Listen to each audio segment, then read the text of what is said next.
some of those older guys that you were part of the recruiting process with? Well, Ronnie Stanley. I mean, I've been in Ronnie Stanley's house. I've Nick Martin. I went to his house. I mean, just a lot of those guys on the offensive line.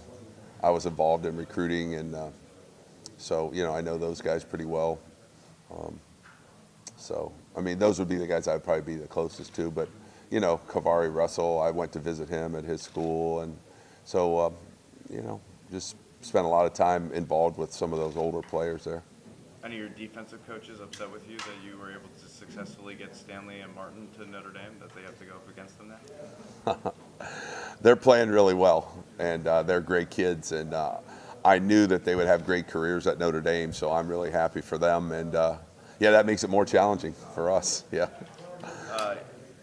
For your offense, where do you see the balance between JT and the possibility of Cardell getting in there? Is that a possibility? Well, just to see how the game goes. I mean, JT's going to be the starting quarterback, and he's going to play, and then something would have to happen, that we wouldn't anticipate for a change to be made. But Cardell's prepared himself well and will be ready to go if needed. But right now, I mean, we're, full speed ahead with JT taking this team out on the field and seeing if we can get this thing going. Notre Dame could be going on the verge. It will be on the verge of doing it at Ohio State in terms of the quarterbacks in the offseason. How did you guys balance that situation, and how delicate was it to have to go through a situation where you had three guys that could be your quarterback? Well, it takes some planning. You have to have a good plan for how you want to prepare, how you want to practice, and how you want to evaluate.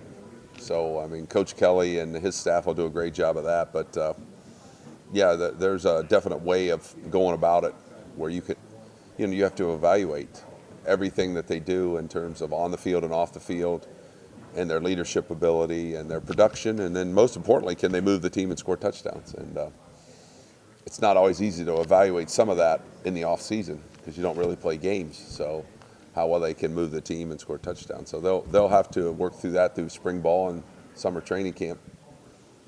Thanks, Coach. Thank you. Good to see you. How big a deal, in retrospect now, was your move to the press box for the Michigan game in terms of, I guess, not only seeing the game differently, obviously you would call many games in the press box in your career, but how big a change was it versus the rest of the season to the Michigan game? Being at that perspective, playing at the pace you wanted to play at, anything you can think of that maybe changed the way you called the game?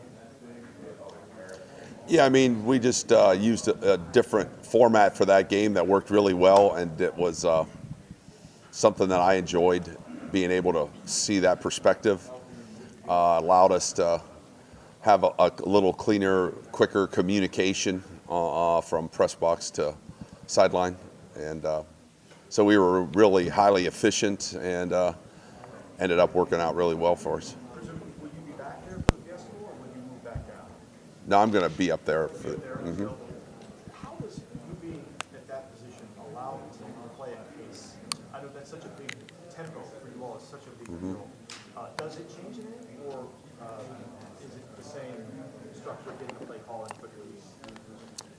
The number one thing that happens when you visually can see what's going on clearly is you don't have to wait for information to be told to you. It's already been seen, and you can process much faster. So you don't have to wait. Is it ball's on the other side of the field? Is it 2nd and 7, or is it 2nd and 3? Well, they haven't spotted yet. I don't know. When you're in the press box, you know where they went out of bounds, so you kind of know what the next call is going to be distance-wise. You know what's going on. You know whether you got a first down. And sometimes you have to wait on the sideline to see, is that a first down or is it 3rd and 1? And you have to be thinking. So anyway, I just think it's a cleaner look, faster processing, and quicker communication can take place versus transfer of information and then processing what you're hearing and then trying to go on to the next call. So just your information's in front of you, so you have all your information right there. Laminated cards and everything. Yeah.